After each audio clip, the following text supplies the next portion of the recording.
कई बच्चों को ऐसा लगता है कि इमिग्रेशन पता नहीं क्या आइल्स का टेस्ट है क्या है, पर इमिग्रेशन सच्ची बताओ ना। Hello good morning everyone, welcome back to KD vlogs. और भाई आज दोबारा उन्हीं कपड़ों में, क्योंकि भाई यहाँ पे हम कपड़े बदलते नहीं है ठीक है। तो लोकेशन है गाइस, वही कंबल है, वही लोकेशन वही कंबल आप सबके सामने दोबारा से। और भाई आज कल ही हमने बोल दिया था भाई, काफी सारे सब्सक्राइबर्स के कमेंट्स आए कि भाई इमिग्रेशन क्वेश्चंस पे वीडियो बना दो। तो भाई आज आपका वो वाला भी हम पूरा कर रहे हैं, आपकी वो वाली भी विश पूरी कर रहे हैं। हालांकि हमने कल भी थोड़ा सा आपको बता दिया था, अगर आपने कल वाली वीडियो नहीं देखी भाई जाके देख लो, और भाई चैनल को जरूर सब्सक्राइब कर लो। और भाई बिना किसी देरी के करते थे इस वीडियो को शुरू, और भाई इमिग्रेशन क्वेश्चंस की बात कर लेते हैं। हेलो गाइस, कैसे हो आप सब लोग? भाई सब बढ़िया है। हमारे साथ है हमारे दुष्यंत, हाँ, ये हमेशा हमारे साथ रहते हैं, बिल्कुल सारे सिवाय कभी कभी के जब ये वेंडीज पे ड्यूटी करते हैं। ड्यूटी बहुत करता है और टाइम करता है। तो आप इमिग्रेशन ऑफिसर आप सुन रहे हो ना, इस वीडियो के थ्रू मैं ये बताना चाहूंगा, ये बच्चे है ना, यही बच्चे यहाँ पे इतना ज्यादा सेंट पे काम करके हमारे जैसे बच्चों को काम नहीं मिल पाता। ये वेयर हाउस में करता है भाई, और 20-20 किलो के डब्बे उठाता है। देखो कैसा गाइस 20-20 किलो के वो उठाने पड़ते हैं। सही है भाई, बाकी सबकी जॉब लग चुकी है अब तो, वो वेंडीज पे, ये वेयर हाउस पे, और भाई मैं अपने कॉलेज में ही एज अ शेफ। ठीक है भाई, थोड़ा थोड़ा चल रहा है अपना भी काम, और बाकी पेमेंट ऑलमोस्ट सबकी पे तो सबकी सेम ही है यार। ठीक है, थोड़ा बहुत ऊपर नीचे हाँ, वो तो होता ही रहता है। बाकी बिल्कुल लगभग बिल्कुल। वही है। बाकी सबसे अमीर में यही बंदा है भाई, जो कह रहा है थोड़ा बहुत ऊपर नीचे। इसने सबसे ज्यादा अमीर ये है भाई, ये वीडियो बनाने वाला है भाई, ये उससे यूट्यूब से इनकम आती है इसको, $1 मिलियन के आसपास हो हाँ जाएगा। हाँ बिल्कुल आती है भाई, सबको Guys, पता है अपना कनाडा में आके थोड़ा मोटा हो गया मैं गाइस, थैंक यू। भाई तो वेट बहुत हो लिफ्टिंग गया, कर रहा है, ठीक है ना। बहुत हो गया, मजाक का बात है, सीरियस टॉपिक पे इमिग्रेशन का। कई बच्चों को ऐसा लगता है कि इमिग्रेशन पता नहीं क्या आइल्स का टेस्ट है क्या है, पर इमिग्रेशन सच्ची बताओ ना, एक राज की बात है, कुछ भी नहीं पूछते इमिग्रेशन में। अब मैं अपनी कहानी बताता हूँ। जैसे कि यहाँ पे मैं लैंड हुआ था 23 अगस्त को हुए थे ना। हाँ 23 अगस्त को लैंड हुआ, तो हम हुए थे सुबह 6:30 बजे के आसपास लैंड, 6:30 बजे के आसपास। ये तरह गाइस मुझे कंफर्म नहीं है, हाँ, पर हम सुबह लैंड हुए थे। तो हम जाते ही हमने मतलब एक स्क्रीन मिल जाएगी आपको, वहाँ पे आपको है ना, वहाँ पे आपकी सारी डिटेल भरनी पड़ेगी कि आप कब तक कनाडा में रह रहे हो, किसके पास जा रहे हो, या मीन्स आपको डेज काउंट करके एक स्क्रीन से मिल जाएगी, उसमें आपको सारी अपनी डॉक्यूमेंट भरनी पड़ेगी। पहला स्टेप तो ये होता है। दूसरा, वो प्रोसेस्ड होने के बाद आपको है ना नेक्स्ट लाइन में जाना पड़ता है, जो कि होती है इमिग्रेशन वाली लाइन। वहाँ पे आपको है ना ऑफिसर खड़े मिलेंगे जो आपकी डॉक्यूमेंट्स वगैरह चेक करते हैं। तो हम ये सारा कुछ डॉक्यूमेंटेशन वगैरह अपलोड करके हम चले गए इमिग्रेशन वाली लाइन पे ना। पहले हमने बैगेज कलेक्ट करा था अपना, जो नहीं सामान वो था। तो बाद में हुआ था ना। इमिग्रेशन वाली लाइन पे गए तो क्या कहते हैं, इमिग्रेशन वाली लाइन पे गए तो वहाँ पे जैसे कि मुझे और कुणाल को तो अंदर जाने दिया। हमारे साथ पहले तो हुई थी मेरे साथ गड़बड़, वो कह रहे थे कि अपना पता नहीं क्या वो पोर्ट ऑफ एंट्री कुछ कह रहे थे, तो वो ऐसे कर रहे थे।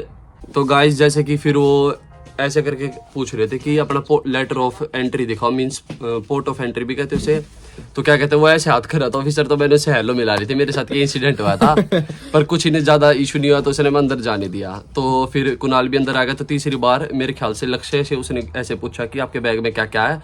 उसके साथ थोड़ी प्रॉब्लम हुई थी, उसको दूसरी लाइन में भेजा था, पता नहीं क्या उसके कुकीज वगैरह लेके आया था, तो उसकी चेकिंग होने लग रही थी शायद, ऐसे कुछ था। हाँ उसका बैग चेक तो करते हैं, फिर कौन सी थर्ड cookies स्टेप लेके होता आए। है बैगेज कलेक्ट करना। भाई वो तो बता दे तेरे साथ जो सीन हुआ था वहाँ पे, जो तू कह रहा था। वही तो बता रहा हूँ गाइस, ऐसे पोर्ट ऑफ एंट्री ऐसे कर रहे थे हाथ में, सोचा हेलो मिला रहे, मैंने हेलो मिला ली थी। मेन सीन तो ये था। तो गाइस ज्यादा कुछ इशू नहीं हुआ, फिर उसने अंदर जाने दिया। फिर कुछ भी जैसा भी मैंने हैंडल कर लिया था।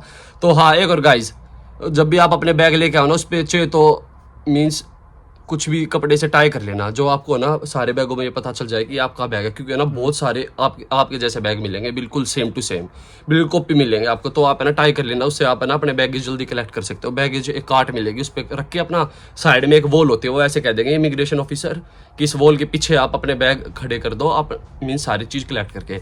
तो आप खड़े करने के बाद आपको डॉक्यूमेंट ले जानी है इमिग्रेशन ऑफिस के अंदर। तो इमिग्रेशन ऑफिस के अंदर आप डॉक्यूमेंट लेके जाओगे तो आपसे वही मेन चीज़ correspondence letter, port of entry, सबसे पहले डॉक्यूमेंट तो ये होती है। फिर आपका पासपोर्ट जिस पे आपका वीज़ा स्टैंप होता है वो चेक करते हैं। तो उसके बाद फिर वो ऑफिसर आपसे ये दोनों चीज़ कलेक्ट करके आपको थोड़ी देर वेटिंग एरिया में बिठा देगा। वेटिंग एरिया में बिठाने के बाद आपका जब भी आपको नंबर मिल जाएगा, आपका आना स्क्रीन पे ऐसे नंबर दिखेगा। जैसे आप बायोमेट्रिक्स देने गए होंगे तो आपने देखा होगा कि ये नंबर मिला था, जिसे ऐसे कुछ करके Z5 ऐसे कुछ नंबर आते हैं, तो आपको नंबर स्क्रीन में दिख जाएंगे और आपका नाम बोल लेंगे। तो वहाँ पे जाके अपनी जो भी आपका स्टडी परमिट है वो कलेक्ट करके वो जरूर जल्दी से जल्दी उसे चेक कर लेना। बाकी का इंसिडेंट ये बताएगा कि ये क्यों जरूरी है। हाँ, अब देखो मैं Check बताऊं कर लेना। आपको, हमने थोड़ा सा बता ही दिया था कि भाई ये अब मेन वो जो आपके मन में जो दिल की धड़कन है कि भाई हमें क्वेश्चंस क्या क्या पूछे गए थे, तो वो भी कवर करेंगे। पहले ये वाली बात बहुत ज्यादा जरूरी है, एक बार ये भी सुन लो। तो भाई मैं थोड़ा सा इनसे पहले आ गया था, मैं 19 तारीख को आया था। तो मेरा तो इमिग्रेशन बहुत ज़्यादा स्मूथ रहा था। 2 जगह होता है आपका इमिग्रेशन, पहला आपकी होम कंट्री में, तो वो मैं दिल्ली एयरपोर्ट से आया था, और फिर दूसरा वैंकूवर में। इनडायरेक्ट फ्लाइट थी लेकिन बीच में नहीं होता। तो पहला आप अपना दिल्ली से अगर बैठ रहे हो तो दिल्ली में होगा, फिर जैसे वैंकूवर या टोरंटो जहाँ भी उतर रहे हो फिर वहाँ होगा। तो दिल्ली में भी कुछ नहीं पूछा, सीधा बोला पासपोर्ट दिखाओ, अपना पासपोर्ट दिखाया, वहाँ पे वो एक स्टैंप लगाते हैं। फिर मेरे से उन्होंने एक सवाल किया था कि कॉलेज कौन सा है, मैंने बता दिया कैपिलानो यूनिवर्सिटी। बोले ठीक है, चले गए। वैंकूवर आए, वैंकूवर में उस दिन मैं सुबह लैंड हुआ था करीब 8-9 बजे। तो भीड़ थी मतलब अच्छी खासी। तो लाइन, पहले तो लाइन बहुत लंबी लाइन होती है भाई, इमिग्रेशन की लाइन में लगे। फिर जैसे वहाँ गए तो उन्होंने बोला कि अपना पासपोर्ट दे दो, पासपोर्ट दे दिया। पोर्ट ऑफ एंट्री जो कि लेटर ऑफ इंट्रोडक्शन होता है वो दे दिया। वो देने के बाद उन्होंने सीधा 5-10 तो नहीं 15-20 मिनट हम बैठे वहाँ पे वेटिंग एरिया में। उसके बाद नाम बोला, नाम के साथ में गया तो उन्होंने मेरे से कोई सवाल नहीं किया कौन है, कहाँ से, क्या चक्कर। सीधा मेरा पासपोर्ट दिया, मेरा जो पोर्ट ऑफ एंट्री का जो लेटर था वो दिया, और मेरा स्टडी परमिट मेरे को दे दिया। उन्होंने बोला चेक कर लो, सब सही है। मैंने चेक कर लिया, हो गया, आप जा सकते हो अपना बैगेज लेके। कई बार जैसे बैगेज पहले कलेक्ट कर लेते हैं बच्चे, बाद में भी कर लेते हैं, तो इसमें ऐसा कोई ऐसा प्रोसीजर नहीं है कि यही फॉलो करना पड़ेगा। पहले भी ले सकते हो, अगर तुम्हें लाइन छोटी दिख रही है इमिग्रेशन की तो पहले इमिग्रेशन वाली लाइन में लग जाओ। हाँ, लेकिन एक लिमिट होती है टाइम की। वो ये बोल देते हैं कि भाई इस फ्लाइट के जो बैग हैं वो इस बेल्ट पे हैं, तो उतार लो इनको, क्योंकि फिर अगली फ्लाइट के भी उन्हें लगाने होते हैं। तो वो देख लेना, ऐसा नहीं है कि 5-6 घंटा तुम इमिग्रेशन में रहे और बैग तुम्हारे वहीं पड़े हैं। क्योंकि हमारा तो इमिग्रेशन में टाइम नहीं लगा, तो उसके बाद हमने बैग ले लिए। तो हो सकता है अगर तुम्हारा टाइम लग रहा हो तो अपने पहले बैग हटा लो, तो डिपेंड करता है। जो सुबह की फ्लाइट में आता है ना उसका इतना टाइम नहीं लगता। सही बात है। बाकी हम आपको सजेस्ट करेंगे कि अपना बैग पहले ले लो, क्योंकि नहीं तो आपको वो जो बेल्ट होगी उस पर से वो सामान उतार लेंगे जिसका रह जाता है, और फिर भाई आपको पता नहीं कहाँ धक्के खाने पड़ेंगे या कुछ भी कर सकते हैं तो अपना सेफ वही है। क्योंकि हमने भी पहले यही करा था, हमने पहले अपने बैगेज कलेक्ट करे, उस जो बताई थी दीवार के पीछे वहाँ पे एक बताते हैं वो कि भाई यहाँ पे जाके रखे हो, वहाँ पे हमने रखे, और फिर हम इमिग्रेशन वाली लाइन में लगे थे। रेड बॉल के साथ, हाँ, एक रेड बॉल थी भाई, वो तो वैंकूवर में थी। अब बाकी हमें नहीं पता कौन से कलर की बॉल होगी गाइस। और हाँ, एक और चीज वो आपको है ना क्वेश्चन करके बहुत कंफ्यूज करेंगे। जैसे कि लक्ष्य का जैसे भी कुकीज वाला हुआ, उसके बाद वो इमिग्रेशन ऑफिस के अंदर आया, मैं और कुणाल वहाँ पे बैठे थे। लक्ष्य से आया, लक्ष्य से कुछ पता नहीं क्या क्वेश्चन करने लगा कि आपकी तो यहाँ पे लाइन है नहीं, आप वहाँ पे जाना है।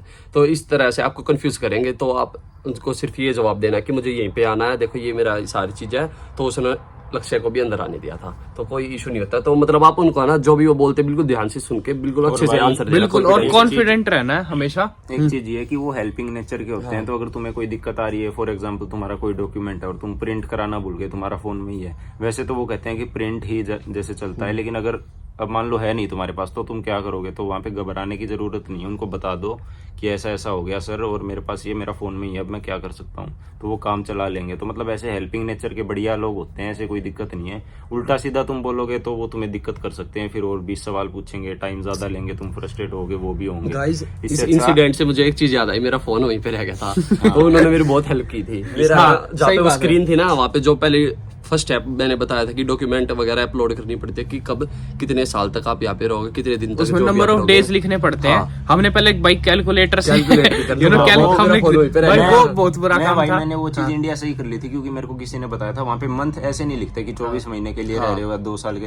तुम्हारा जितना कोर्स है, जैसे किसी का 2 साल का कोर्स है तो उस हिसाब से लिखना होता है, और अपना डेज कैलकुलेट करके ले आना इंडिया से कि दिन कितने बन रहे हैं वो, और एग्जैक्ट वो दिन लिख लेना उसमें। तो उसमें दिन में लिखना होता है, तुम वहाँ पे भी कैलकुलेट कर सकते हो। मैं तो इंडिया से ही करके ले आया भाई, हमें तो नहीं पता था। 15-20 मिनट तो कैलकुलेट करने में हम तो भाई अपने दिन गिन रहे थे। हाँ, कि भाई अपना स्टडी परमिट कितने दिन तक, सॉरी स्टडी परमिट तो मिला ही नहीं था, कि अपना वीजा कब तक का वैलिड है। फिर उसके भाई वो टाइम देखा, उसके दिन गिने, काफी ज्यादा करा था। फिर उसी चक्कर में इसका फोन रह गया वहां पे, और भाई फिर उसके बाद पता है क्या था, उसके बाद एक लाइन होती है चेकिंग वाली, वो हम क्रॉस कर चुके थे, फिर इसने बाद में देखा कि इसका उल्टा फोन नहीं रह जा गया। सकते उस लाइन के बाद। हाँ, और फिर उसके बाद हम दोबारा एयरपोर्ट के अंदर नहीं घुस सकते थे। वो तो बस लक्ष्य तो क्या पता हाँ, लक्ष्य को किसी से बस ये चेक किस्मत- होए कि मेरा फोन हुई तो बाहर हाँ, लक्ष्य पहले ही बाहर रह गया था, गया था क्योंकि उसकी कुकीज वगैरह चेक हो रही थी। तो फिर हमने उसको कॉल करके बोला कि भाई, और वो भी किस्मत थी हमारी, क्योंकि वो भी सिम तो थी ऑफिसर नहीं। लेके आई थी एक फोन। हाँ, ऑफिसर लेके आई थी, उसको भी जाने नहीं दिया था उल्टा पीछे, क्योंकि वो लाइन में खड़ा था। और क्या कहते हैं, हमारे पास तो बस वो एयरपोर्ट वाले वाईफाई ने ही मदद करा था, क्योंकि भाई हमारे पास तो सिम भी नहीं थी। हाँ, और एक तो- एक चीज है भाई, तुम अपनी इंडिया की सिम इंडिया में छोड़ के आ सकते हो, उसका रीजन बताता हूँ भाई मैं। भाई बहुत हर जगह क्या होता है, वाईफाई जैसे ये साथ ले आया तो उसका ज्यादा कोई यहाँ पे काम नहीं है। देखो जैसे तुमने जियो की सिम है, एयरटेल के, दो ऑप्शन होते हैं तुम्हारे पास, या तुम यहाँ ले आओ, यहाँ लेके आओगे तुम इंटरनेशनल रिचार्ज कराओगे भाई बहुत महंगा पड़ेगा, और तुम्हें यहाँ की सिम तो लेनी ही पड़ेगी, तो तुम उसका भी बिल दे रहे हो, तुम अपनी एयरटेल वाली सिम का भी, और इंटरनेशनल रिचार्ज भाई ऐसे 200-250 में नहीं होते, 3-4 हजार का बिल बनेगा, तो वो पैसे वेस्ट होंगे तुम्हारे, क्योंकि यूज तो तुम अपनी कैनेडियन सिम ही करोगे। तो अगर तुम ये सोच रहे हो कि मैं सिम ले आता हूँ दिल्ली एयरपोर्ट पे, मैं नेट ऑन करके बात कर लूंगा, ये कर लूंगा, क्योंकि दिल्ली से बाहर तो वो चलेगी नहीं अगर उसमें इंटरनेशनल रिचार्ज नहीं है, तो अगर कराओगे तो वही बताया मैंने, पैसे की वेस्टेज है। हर एयरपोर्ट पे वाईफाई होता है भाई, उसमें दिल्ली एयरपोर्ट पे क्या होता है, मेरे पास सिम नहीं थी, मैं अपनी छोड़ के आ गया था, अब आपने वाईफाई कनेक्ट किया तो वहाँ पे वो एक कोड मांगता है, वो कोड अपने को नहीं पता, तो जैसे एक बूथ टाइप बना होता है, इन्फॉर्मेशन डेस्क बोलते हैं उसे, वहाँ जाके कहो कि मेरे को वाईफाई कनेक्ट करना है, कैसे करूँ, तो वो आपको बताएंगे कि ये मशीन है, उसमें अपना फोन में एक कुछ शायद QR कोड या ऐसा कुछ आएगा, स्कैन करना पड़ता है। वो स्कैन करो, अपना फोन लगाओ वहाँ पे, और वहाँ से एक चिट आ जाएगी, उसमें लिखा होगा, एक कोड लिखा होगा, वो वाईफाई जैसे साइन इन टू नेटवर्क कई बार तुमने देखा होगा आता है, तो वैसा आता है, वहां जाके वो कोड भर दो, वाईफाई से कनेक्ट हो गया। और वैंकूवर वाले एयरपोर्ट पे तो ऐसा कुछ नहीं है, सीधा ही कनेक्ट हो गया था। बीच में हमारा एक स्टॉप था कोरिया में, वहां भी सीधा कनेक्ट हो गया था। दिल्ली वाले एयरपोर्ट पे था ये कि साइन इन टू नेटवर्क, वहां पे वो कोड उस मशीन से मिलता है। तो तुम्हारे इंडिया वाली सिम तुम इंडिया में छोड़ के आ जाओ, ताकि अगर मान लो यहाँ आ गए, इंस्टाग्राम फेसबुक सारी चीजें उसी नंबर से कनेक्टेड हैं, तुम्हें OTP की जरूरत पड़ गई तो यहाँ उसका नेटवर्क आएगा नहीं, तो तुम अपना इंडिया में अपने घर वालों को, अपने दोस्त को, किसी ऐसे करीब दोस्त को दे आओ जो कि उसे यूज कर सके जितने भी दिन वो चलती है, और अपना कोड वगैरह उससे कॉल करके तुम पूछ सकते हो। यहाँ ले आओगे वो बंद हो जाएगी, तो कोई यूज नहीं है उसका। बिल्कुल सच्ची बात है। मैं तो भाई अपने छोड़ के आया था, मैं भी भाई से मैं और लक्ष्य लेके आए थे। ये लेकिन दोनों कोई अपने साथ काम लेके नहीं आए आई थे, वो। और अब काम नहीं है उनको। कुछ काम नहीं है। और अब भाई कई चीजें हो जाती है, जैसे लक्ष्य का भाई स्नैपचैट, वो बेचारा एक्सेस नहीं कर पा रहा, पासवर्ड भूल गया, और वो OTP आ नहीं रहा क्योंकि उसकी सिम यहीं पे है। तो ये सारी चीजें छोटी छोटी बातें हैं ये सारी, और आपको इन बातों का ध्यान रखना चाहिए, क्योंकि बहुत ज्यादा जरूरी भी पड़ जाती है। ठीक है, और बाकी इमिग्रेशन क्वेश्चंस पे तो हम अभी आए नहीं है, तो एक बार उस पे वो वाला और पार्ट कवर कर देते हैं। बाहर का वेदर दिखा पहले तो। धूप हो रखी है। मकान मालिकिन। हाँ, ये भाई हमारी चाइनीज मकान मालिक, अभी आपको दिखाता हूँ, हमारी लैंडलॉर्ड। डरने ये रही भाई अपना पेड़, सारे अपने पेड़ पौधे जो है उनको पानी देने लग रही है भाई, पूरी ग्रीनरी है। देखो बेचारा छोटा सा गेट है। हाँ, बाकी पीछे पूरा बड़ा सिस्टम है। बाकी पागड़ी भाई ये अपना ड्यूटी से आया अभी। हाँ, तो बेसिकली एट लास्ट में ये कहना चाहूंगा कि आप बिल्कुल कॉन्फिडेंट होकर जवाब देना, और कुछ भी ऐसा जितना बड़ा इशू बना देते यूट्यूबर की इमिग्रेशन है, ये होगा वो, कुछ भी नहीं होता, कुछ भी इमिग्रेशन इतना आसान है, सिर्फ आपके मन में ना एक आसान है। हाँ, सिर्फ आपके मन में एक डर पैदा करने वाली चीज है, और कुछ भी नहीं है। एक चीज ये है भाई कि वो थंबनेल बना देंगे ऐसा वैसा कि ये क्वेश्चन ये वो, इतनी बड़ी बात नहीं होती। जितने भी क्वेश्चन पूछेंगे उनका आंसर तुम्हें पता होगा, ऐसा हो ही नहीं सकता कि तुम्हें पता ना हो, ऐसी चीज वो पूछेंगे ही नहीं। डॉक्यूमेंट्स मांगेंगे, तुम्हारे सब साथ है, तुम दिखा दो। यूनिवर्सिटी पूछेगा वो भी आप बता देना। और भाई डॉक्यूमेंट्स मैंने अपने पिछले व्लॉग में डाल दिए थे, वो सारे जरूरी है। वो उन्हीं डॉक्यूमेंट्स में से कुछ पूछ सकती है, जैसे कि आप कितना कैश लेके आओ, उसकी रिसिप्ट दिखाओ, या छोटी मोटी चीजें पूछ सकते हैं। वो कोई ज्यादा बड़ी बात नहीं है कि भाई वैक्सीन सर्टिफिकेट दिखाओ, ये चीजें वो पूछ लेते हैं। हमने पुराने वाले व्लॉग में सारी चीज कवर कर दी थी कि क्या क्या डॉक्यूमेंट्स लेके आना। उस वाली वीडियो को जरूर देखो, और नहीं देखी है तो भाई इसलिए कह रहा हूँ जरूर देखो, और देख ही लिए तो फिर वेल एंड गुड। और चैनल को सब्सक्राइब कर दिया, कर दो गाइस, कर दो जल्दी कर दो। ठीक है, अपने बढ़िया स्पीड से सब्सक्राइबर्स बढ़ रहे हैं, अपनी भाई पूरा परिवार ऐसे ही बढ़ता जा रहा है, तो बहुत अच्छी बात है भाई। ऐसे इंस्ट्रक्टर ठीक है, को आपके सामने लाते रहेंगे, सामने बहुत अच्छा पेश इंस्ट्रक्टर है ये। ऐसे की 10,000 कर दो भाई, अब सीधे 10,000 1,500 हो गए। हाँ गाइस, ये भी आपको नहीं पता था, ये भी पहले यूट्यूबर था, ये PUBG की मींस वीडियो वगैरह हाँ भाई, एडिट करके कुछ डालता नहीं, था। मैं बकवास कर रहा डालता था, डेढ़ guys, नहीं, ये दो झूठ बोल रखे रहा हैं। है। दो हुए। हाँ, तो बाकी दैट्स इट आई गेस। और बाकी भाई जो क्वेश्चंस है ना वो यही है भाई, अपने डॉक्यूमेंट्स रेडी रखो और कुछ ज्यादा नहीं पूछें। बाकी मेरे से एक चीज ये पूछी थी कि कौन से कॉलेज में हो और कितने दिन का कोर्स है, ये सारी चीज, ये बेसिक चीजें आपको पता ही, आपका कॉलेज कौन सा है और आपका कितना ज्यादा एक कोर्स है। चीज ये भाई, जैसे तुम कोर्स लेके आओगे ना कनाडा में फर्स्ट सेमेस्टर के लिए, वो तो तुम पहले ही रजिस्टर कर लोगे, तो उन कोर्स के नाम याद कर लेना। जैसे इंग्लिश 100 है, साइकोलॉजी 100 है, ये जैसे मेरे कोर्स हैं, तुम्हारे अलग हो सकते हैं, तो इनका नाम याद कर लेना। ऐसे अगर वो पूछते हैं कि कौन से कोर्स है तो तुम बता सको, एकदम ऐसे कंफ्यूज हो जाओगे क्या है, तो फिर वो लंबा कर देंगे कन्वर्सेशन को और तुम्हारे लिए दिक्कत होगी। तो ये बेसिक चीजें अपनी याद बिल्कुल बिल्कुल। और अपनी जो आप कोर्स करे उसका भी नाम याद रखना, जैसे कि ये करे एसोसिएट ऑफ आर्ट्स, मैं कर रहा हूँ बैचलर्स, तो ये चीजें याद रखना है भाई, ये बहुत जरूरी है। और ये भी याद रखना कि भाई आपको कहाँ जाना है, क्योंकि जो आप जैसे ही एयरपोर्ट से उतरोगे, जो ये बता रहा है ना कि वो जो बॉक्स है उस पर सारी डिटेल्स डालनी पड़ती है, उसमें ये डालना पड़ेगा कि आपको कौन से एड्रेस पे जाना है, और एक एड्रेस आपके पास होना चाहिए। अगर कोई रिश्तेदार वगैरह कुछ नहीं है तो हो सकता है आप किसी होटल वगैरह में रुक रहे हो या एयरबीएनबी ऐसा करके कुछ होता है, वहाँ रुक रहे हो तो वहाँ का एड्रेस भी दे सकते हो तुम। और वहाँ ये सिर्फ फॉर्मेलिटी है पर ये करनी पड़ती है, तो ये एड्रेस जरूर डालना है उसमें। बिल्कुल, तुम्हें कैब वगैरह लेने आएगी तो तुम वो भी डाल सकते हो कि मैं कैब से जाऊंगा, तो उसमें भी कोई दिक्कत नहीं। ये आपसे पूछेंगे कि आपको लेने कौन आएगा, इमिग्रेशन में पूछते हैं। बिल्कुल बिल्कुल, ये सारी चीज पूछते हैं, तो अपना ध्यान रखो भाई, ठीक है। और बाकी मिलते हैं। एक बार लैंड कर गए तो तुम्हें कोई नहीं रोक सकता। फिर तो गाइस आप एक बार आ गए ना, तुम पीआर लेके बस अब पीआर लेके जाओगे कनाडा का ये बहुत अच्छा बेनिफिट है। यहाँ पे नहीं तो और कोई से प्रोविजन में जैसे विनिपेग हो गया इजीली हो जाते हैं, कोई इशू नहीं बड़ी है। मिस्टेक नहीं करोगे जब तक तुम यहीं पे हो। अगर कुछ और गाइस थोड़ा सा स्ट्रगल होता है 1-2 महीने, उसके बाद फिर सारा फ्लुएंट हो जाता है। जैसे कि 1 महीना हो गया, हम तो मौज कर हाँ बिल्कुल फ्लुएंट चल रहा है सारी चीज। पहले तो हमको जो स्ट्रगल जॉब वगैरह में था, पर अब जॉब सारी चीजें है, हम 2 दिन फ्री रहते हैं, सैटरडे संडे ऑफ रहता है। बिल्कुल अब सारे भाई एक साथ बैठ के मौज लेते हैं। जैसे कि हम कल जाने का प्लान बना रहे हैं, कहीं बाहर घूम के आते हैं, वो आपको यूट्यूब पे दिख ही जाएगा। हाँ, अगर जाएंगे तो बाकी स्मूथ चल रही है भाई लाइफ और सब बढ़िया है, तो पॉजिटिव गाइस। और क्या कहते हैं, थोड़ी सी टेंशन जब तक आपका पढ़ाई, जितनी भी आपकी पढ़ाई रहती है, जब तक टेंशन रहती है वो, उसके बाद जब आपके हाथ में वर्क परमिट आ जाएगा ना, जब असली मौज तो भाई वो तो हमारे हाथ में आया ही नहीं, हम बता बिल्कुल नहीं सकते अभी। वो अभी आया नहीं है। तो जितना हमारे साथ जैसे भी बच्चे बताते हैं, वो सारे बताते हैं कि वर्क परमिट पे बहुत मौज है, वो आगे देखते हैं। बाकी बने रहो हमारे साथ। बाकी भाई कर देते इस व्लॉग को यहीं पे खत्म।